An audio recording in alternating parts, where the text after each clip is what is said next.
Lenovo Eloquio Ryzen 7 7435HS RTX 4050 इसका demand आप लोगों ने इस सेल सीजन में काफी किया था, सो अरेंज करना तो बनता ही था। तो क्या इस लैपटॉप को कंसीडर किया जा सकता है? इसका full dedicated review and comparison with other laptops आपको इस वीडियो में ही मिलने वाला है। रेस्ट जिन लोगों ने इस लैपटॉप को ऑलरेडी परचेज कर लिया है उनके लिए भी हेल्पफुल रहने वाला है, और जो परचेज करने का प्लान कर रहे हैं उनको भी काफी नॉलेज मिल जाएगा। ये जो Ryzen 7 7435HS है, Ryzen 7 जो कि मैक्स 4.5 GHz टर्बो स्पीड के साथ आता है, ये इस साल की स्टार्टिंग में ही लॉन्च हुआ था। ये नया प्रोसेसर है विद Gen 3 प्लस आर्किटेक्चर, जिसमें 8 कोर 16 थ्रेड्स मिलता है, जो कि सेम आपको Ryzen 7 7735HS and Ryzen 7 840HS में मिलता है। बट डिफरेंस क्या है फिर भाई? उनका मैक्स टर्बो जो है वो 4.7 GHz एंड 5.1 GHz पर रहता है, जबकि इसका 4.5 GHz जो कि प्राइस के हिसाब से सही है, और 4.5 से 4.7 GHz में थोड़ा ही डिफरेंस देखने को मिलता है। सेम TDP दोनों पुश कर पाते हैं, जो कि 35 watt to 54 watt TDP। CPU का ध्यान रखना है, GPU का TGP क्या है वो मैं आगे आपको बताऊंगा।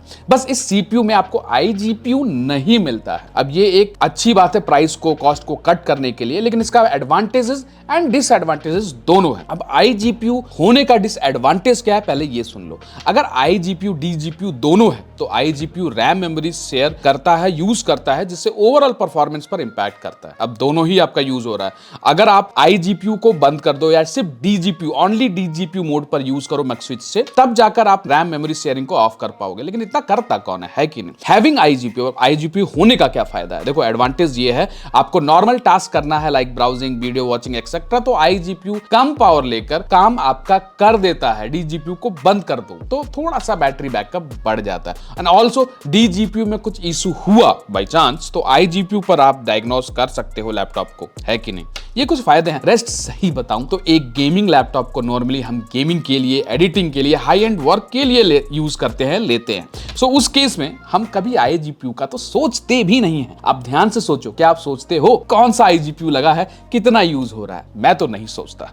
मैक्सिमम टाइम पावर केबल के साथ यूज करते हैं, एंड इसका बैटरी बैकअप मैं आगे दिखाऊंगा कि कितना वेरी करेगा दूसरे मॉडल के हिसाब से। अगर सस्ते में पावरफुल लैपटॉप मिल जाए तो और क्या चाहिए? यही ये चीज आपका पूरा करके देता है। इसमें आपको 24 GB DDR5 RAM with 4800 megahertz speed मिल जाएगा। 24 GB, इस चीज को एक पॉइंट को नोट कर लीजिए। Dual channel RAM 24 GB will give you extra edge in gaming streaming, जो कि मैं आपको गेमिंग में दिखाऊंगा।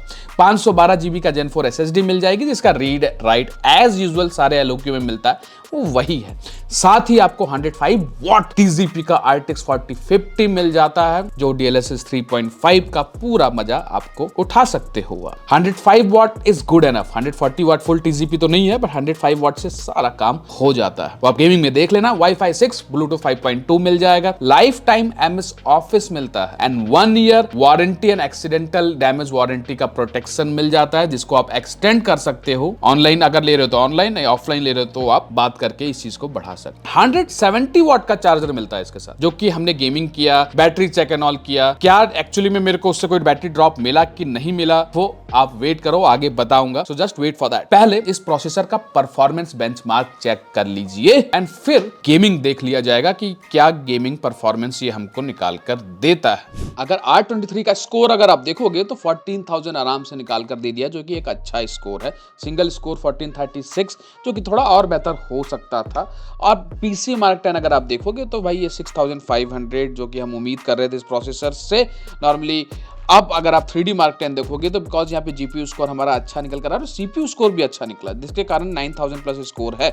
यहाँ पर मल्टी स्कोर अगर आप देखोगे CPU का तो 9909 है, जो कि अच्छा स्कोर है। अगर GPU का Geekbench स्कोर देखोगे तो 80,249, जो कि हम उम्मीद करते हैं 4050 RTX से। एंड अगर ब्लेंडर का स्कोर देखना चाहोगे तो भैया 2640, मतलब ब्लेंडर इस पे आप आराम से कर सकते हो। लेकिन ये स्कोर आपको बेहतरीन मिलता है, जो कि 12,000, मतलब VR गेम आराम से आप खेल सकते हो। Read write speed as usual, जो हम Eloquio से उम्मीद करते हैं। ब्लैक मिथ वुकोंग के साथ स्टार्ट करते हुए ट्रेंडिंग गेम अपना 100 plus FPS low FSR on पर आपको निकाल कर ला रहा है, और very high settings FSR on 40 to 50 FPS के अराउंड फॉल करता है। लेकिन रैम यूटिलाइजेशन 16 GB के ऊपर जा रहा है, तो 24 GB होने का एडवांटेज यही मिलने वाला है। और थर्मल्स पर भी ध्यान देखना। नेक्स्ट गेम वैलोरेंट है, लो सेटिंग पर 300 FPS आराम से दे मारा, और हाई सेटिंग पर 200 FPS के अराउंड निकाल दिया। यहाँ पे भाई TGP आपका कम यूटिलाइज होगा बिकॉज CPU इंटेंसिव गेम है, लेकिन अगर CPU का TDP देखोगे तो वो भी 44 वाट तक पुश कर रहा है। और 300 FPS हमको अगर वैलोरेंट में मिल जाए तो क्या चाहिए। नेक्स्ट गेम काउंटर स्ट्राइक, यहाँ पे DLSS ऑन पर आपको 150 से 200 FPS के बीच में निकाल कर दिया था इस गेम में, और ऑफ करके DLSS देखा जाए तो 115-120 FPS, जो कि एक एनफ है फॉर प्लेइंग काउंटर स्ट्राइक। जहां तक G-Sync कॉम्पैटिबिलिटी डिस्प्ले का हिसाब देखा जाए तो अच्छा फील हो रहा था। नेक्स्ट गेम अपना है साइबरपंक। साइबरपंक में रीट्रेसिंग ऑन करते ही नो डाउट यार बड़े से बड़े जीपीयू की वाट लगती है, तो अल्ट्रा रीट्रेसिंग पर 45 FPS 50 FPS से काम चलाना पड़ेगा। अल्ट्रा सेटिंग पर अगर आप देखोगे तो यहां पर आपको 75 FPS निकाल कर ये ले आ रहा था। यहां आप नेक्स्ट गेम देखो, अल्ट्रा DLSS ऑन करते ही फार क्राई में 110 FPS के ऊपर निकाल दिया भैया ने, और DLSS ऑफ करते ही अल्ट्रा सेटिंग में भी 90+ FPS। समझ में नहीं आ रहा क्या हो रहा है, लेकिन जो भी है FPS का थोड़ा ऊपर नीचे है, लेकिन आपके सामने क्लैरिटी है। और GTA 5 में अगर आप देखोगे तो 144 FPS पूरा निकाल दिया इस लैपटॉप ने, तो मतलब काफी पावरफुल परफॉर्मेंस तो निकाल के दे ही रहा है। CPU का अगर आप थर्मल्स देखोगे तो 80-81, मतलब हम नॉर्मली 29 डिग्री सेल्सियस के अराउंड में टेस्ट कर रहे थे सारे गेम्स को। नेक्स्ट गेम आपके सामने फॉर्जा होराइजन वेस्ट, यहाँ पर DLSS ऑन पर भैया आराम से हाई सेटिंग्स पर आप 90 FPS 90 FPS निकाल लोगे। यहाँ पे भी 75 तो मतलब 90-95 वाट तक तो आराम से इसने पुश कर लिया, लेकिन 16 GB रैम पूरा पुश हो रहा है, तो फायदा 24 GB का दिख रहा है। नेक्स्ट गेम है RDR2, यहाँ पर DLSS ऑन अल्ट्रा सेटिंग्स पर भाई 70 FPS, जो कि नॉर्मली हम उम्मीद कर रहे थे 40-50 से, वो परफॉर्मेंस से निकाल कर ला रहा है। और DLSS ऑफ कंडीशन पर हमको 60 FPS के अराउंड 10-15 FPS का जंप मिलता है नॉर्मली DLSS 3.0 या 3.5 का देखा जाए तो। थर्मल्स थोड़ा सा बढ़ते हुए 84-85 degree Celsius, but that is manageable दोस्तों। काफी देर से गेमिंग चल रहा था, जिसको मैं रेसिडेंट एविल या एविल डेड दोनों ही कहता हूं। तो यहाँ पर आप देख सकते हो कि आपको 70 FPS DLSS ऑफ और DLSS ऑन पर कम FPS कैसे हो गया था, वो थोड़ा सा सिनेरियो चेंज हो जाता है। नेक्स्ट गेम आपके सामने है माइल्स मोराल, जहां पर DLSS ऑन पर भैया 144 FPS, how is it possible. जो भी है अच्छा है। DLSS ऑफ में आपको 70-80 FPS के अराउंड निकल रहा है, और नॉर्मली हाई सेटिंग्स पर खेल रहे हैं। पूरी रीट्रेसिंग हम यहाँ पर ऑन नहीं करके रखे हैं। अगर फुल रीट्रेसिंग को हाई एंड पर कर देंगे तो थोड़ा सा वाट लगती है, बट एक परफॉर्मेंस जो आप देख सकते हो, ये लैपटॉप इतना कैपेबल है कि आपको 120-130 के ऊपर FPS निकाल कर ले आए, और थर्मल्स को उसके बाद भी कंट्रोल करके रखे। और रैम पूरा 15, 16, 17 GB, इवन 18 GB तक पुश किया था, जो कि हमारे टेस्टिंग में हमने देखा। उस हिसाब से 24 GB इसका काफी बेहतरीन है, और भाई बैटरी ड्रॉप भी मेरे को नहीं फील हुआ। ये लैपटॉप मैंने संपत्ति कंप्यूटर सेक्टर 18 से अरेंज किया है। डिस्क्रिप्शन में नंबर है, वहां पर आपको राम मिल जाएंगे। अगर आपको ऑफलाइन लेना है तो उनको कॉल कर बेस्ट डील आप ले सकते हो। परेशान मत करना, अगर लेना हो तभी कॉल करना। एंड अगर ऑनलाइन लेना हो तो डिस्क्रिप्शन में आपको लिंक मैं इसका दे दूंगा। फ्लिपकार्ट, अमेजॉन दोनों पर ही अवेलेबल है। आपको जहां बेस्ट प्राइस मिले वहां आप ले सकते हो। डिस्प्ले की तो क्या ही बात करें, LOQ ने डिस्प्ले के मामले में सबको पीछे छोड़ ही दिया है, या तो आपको पता ही है। डिस्प्ले इसमें एग्जैक्टली आपको 15.6 FHD 1920 IPS टेक्नोलॉजी मिल जाता है। 144 हर्ट्ज रिफ्रेश रेट है, 100% sRGB है, तो कलर ग्रेड वर्क में कोई दिक्कत नहीं आने वाला है। 300 निट्स ब्राइटनेस है, 400 होना चाहिए था, बट ठीक है 300 इज काफी है। एंटी ग्लेयर स्क्रीन मिल जाती है आपको इसमें। G-Sync कॉम्पैटिबल ये लैपटॉप है, और भाई एग्जैक्टली गेमिंग के वक्त में या OTT वॉचिंग एंड ऑल पर कलर रेशियो लैपटॉप का काफी बेहतरीन लगता है। जहां तक पोर्ट्स की बात है, अगर सिर्फ थंडरबोल्ट 4 पोर्ट को छोड़ दें तो ये सारे पोर्ट्स मिलते हैं आपको। पोर्ट्स में आपको 3x आपको 3 USB टाइप A पोर्ट मिल जाता है 5 Gbps के साथ, USB 3.2 Gen 1 एक राइट साइड में, 2 पीछे के साइड में। C पोर्ट में आपको एग्जैक्टली 140 वाट का सपोर्ट मिलता है PD चार्जिंग का, मतलब 100 वाट के चार्जर से भी चार्ज हो जाएगा, और 140 वाट तक मैक्सिमम आप इसको चार्ज कर सकते हो। एक आपको बैक साइड में HDMI 2.1 पोर्ट मिल जाता है, जो भाई 8K 60 हर्ट्ज तक आप प्ले कर सकते हो अराउंड आराम से, और 2K गेम हमने ऑलरेडी खेल कर दिखाए हैं, जो कि 144 के स्क्रीन पे भी आप आराम से 144 हर्ट्ज पर प्ले कर सकते हो। एक आपको हेडफोन माइक्रोफोन कॉम्बो जैक मिल जाता है 3.5 mm का, और इथरनेट RJ45 का भी कनेक्टर मिल जाता है। कैमरा एंड माइक टेस्टिंग की बात की जाए तो अभी जो आप कैमरा क्वालिटी देख रहे हो, नॉर्मली मैं रूम में लाइट सारी बंद कर रखा हूँ, पीछे डिस्प्ले एंड ऑल चल रहा है, वो जो ब्लू लाइट जल रही है। इसमें भी अगर आप देखोगे तो क्वालिटी थोड़ी सी यार कैमरा 720 पिक्सल के हिसाब से एवरेज कह सकते हो, लेकिन लाइट अगर जलाओगे तो थोड़ा सा समय लगाता है, लेकिन फिर कलर करेक्ट करता है। ये नॉर्मल मैंने बेडरूम लाइट लगाया, थोड़ा सा क्लैरिटी बढ़ जाता है, बट स्टिल फुल स्क्रीन पर आपको थोड़ा सा ये दिखेगा ग्लिची, लेकिन नॉर्मली जब वीडियो कॉल एंड ऑल करोगे तो सही है। माइक भी आप इसे सुन रहे हो, कमेंट करके बताना।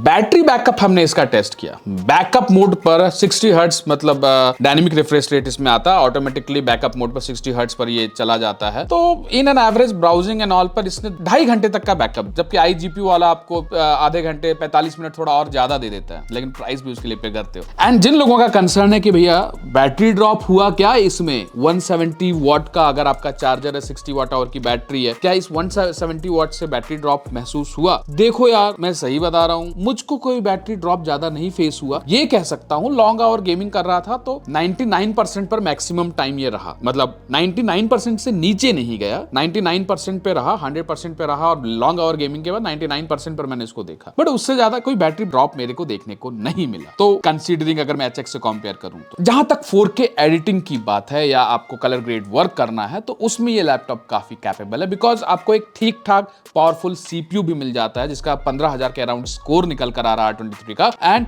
GPU भी 105 वॉट TGP का मिल जाता है। तो एडिटिंग में आप मल्टीलेयर पर आसानी से कर सकते हो, कोई प्रॉब्लम नहीं होने वाला है। बस हाँ, फ्रेम को 1/3 या 1/4 पर रखना, दैट्स इट। अब इसको अगर हम कंपेयर करें अदर लैपटॉप से, देखो भैया 75K के रेंज में आपको 100% sRGB वाला RTX 4050 कम ही देखने को मिलेगा। इस प्राइस रेंज में आपको 4050 में MSI Cyborg i7 12650H, कटाना का 13 जनरेशन RTX 4050 नहीं 3050 मिलेगा कटाना का, एसर का i7 13420H RTX 4050 और एसर का Ryzen 7 7735HS RTX 4050 मिल जाएगा। अब इन सब पर LOQ का एडवांटेज ये है कि भैया इसमें आपको 24GB 24GB रैम मिल रहा है, जो कि किसी में नहीं मिल रहा। आपने गेम में देखा कि 24GB रैम कहां यूज आ रहा है। 100% sRGB मिल रहा है, 105 वॉट का TGP मिल रहा है, 105 वॉट 4050 बेटर डिस्प्ले मिल रहा है, MS ऑफिस मिल रहा है लाइफ टाइम। ये सारे एडवांटेज हैं। प्रोसेसर मैं मान सकता हूं कि कंपैरेटिवली i7 12 जनरेशन 13 जनरेशन से या इवन Ryzen 7 7735HS से थोड़ा सा कम पावरफुल है, थोड़ा सा नीचे है, और बल्कि इसमें iGPU नहीं मिल रहा है, उन सब में आपको iGPU मिल रहा है। तो इसी हिसाब से उनका कॉस्टिंग भी ज्यादा है और वो कुछ चीजें नहीं भी दे रहे हैं, जो कि यहाँ पर आपको मिल जाता है। लेकिन अगर सिर्फ गेमिंग आपका प्रायोरिटी है, गेमिंग करना है, स्ट्रीमिंग करना है, एडिटिंग करना है, उसके हिसाब से आपको एक एक्सटेंसिव पावरफुल GPU चाहिए, जो कि इसमें है, और एक एनफ पावरफुल CPU भी है। लेकिन अगर किसी का प्रोफेशनल ज्यादा काम करना है, स्टडी वर्क है, पावरफुल CPU चाहिए, AML के लिए चाहिए, एवरेज GPU से आपका काम चल जाएगा, तो क्यों ना थोड़ा और पावरफुल